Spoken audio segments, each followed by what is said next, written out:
2029. How are you feeling about your decision? Over the moon, yeah. Really, really grateful for the club to put their faith in me. It's a bit of a long process, but I'm super pumped to be here and can't wait to get into it on Sunday. And what about the Swans? Obviously, you offered rival contracts. What about the Swans made you want to stay?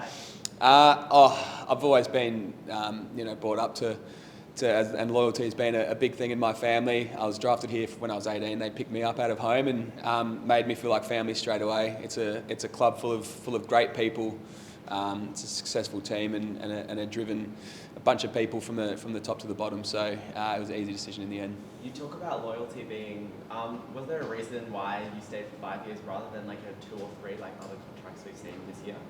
I just think it's a sense of security from both the club and my point of view. I always wanted to be a one-club player, and that's why I'd rather stay long-term than short. You mentioned family. Was there any loved ones back home trying to get in your ear and lure you back? Honestly, it's after 8 years away. These guys are my family now, and my family know that. They embrace my family as well, and they're super pumped that I'm staying here as well. You mentioned what you love about the Swans. What about Sydney as well? Like it's become your home now. What do you like about the city? Yeah. What's there not to like? I live a few hundred metres from Bondi Beach. It's I'm surrounded by my best mates, and it's a 10-minute drive to the club where you train at the SCG. It's very rare, and we're very lucky to be able to live in this state and train where we train and have facilities like we do as well. Now you are a family man, but were you ever considering the Carlton deal? No, I think it was my heart was always in Sydney. As I said, it was a bit of a longer process, but we just needed to iron out a few details in the deal and got there in the end. But my heart was always here. Especially because we see so many players come up here from footy states like Adelaide and Melbourne, but then they do end up wanting to return down to the home of footy. That didn't weigh on your mind at all? Nah, I think once you settle into a state and a footy club, I'm really comfortable here. I play with my best mates every week. We're a good side, a competitive side. Once you settle in, it's hard to go. So they drag you in and they do a really good job of it. It's a great club. I've lost a few of those mates in your forward line. Logan McDonald, are you going to... Yeah, I'll be in his ear next. Don't worry about that. What about Shannon?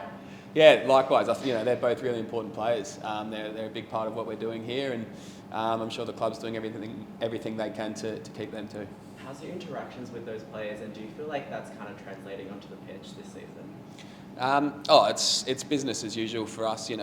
Contracts are pretty personal, but when it's time to get down to it, I think we all know that we're building something special here, and I think they know that too. And I'm sure their managers might handle it differently, but obviously we want to retain them, and we'll try our best.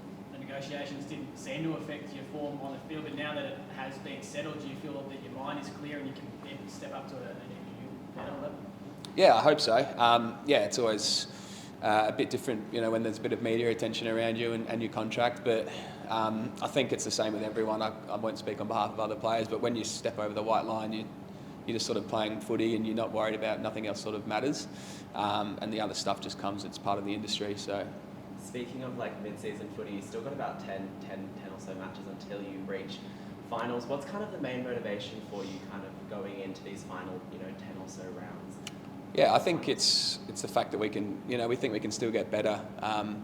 We're obviously had a good start to the year, but it's a long season, a football season, and you can't rely on the first 10 or 12 games to get you to the end. So I know you guys hate hearing it, but it's 1 week at a time.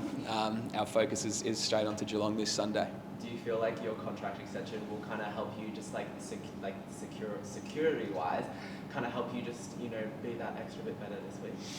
I hope so. I hope so.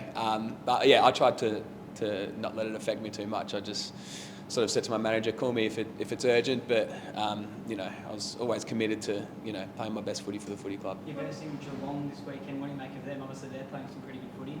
Yeah, they are. They're a really good side. Honestly, every side on any given day can show up and win a game. It's an even competition, and we've learnt that already with a loss this year to Richmond. It's an even comp and anyone can win. But we're focused on what we can do and how we can play, and we're looking forward to it.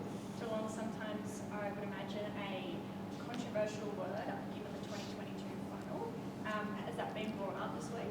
Nah, we've moved on from that.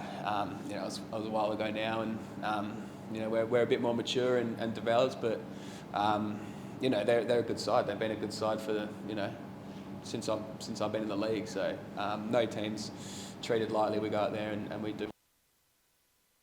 Very consistent player since you've been up here in Sydney, but especially this season there's been a big step up. What do you attribute that to?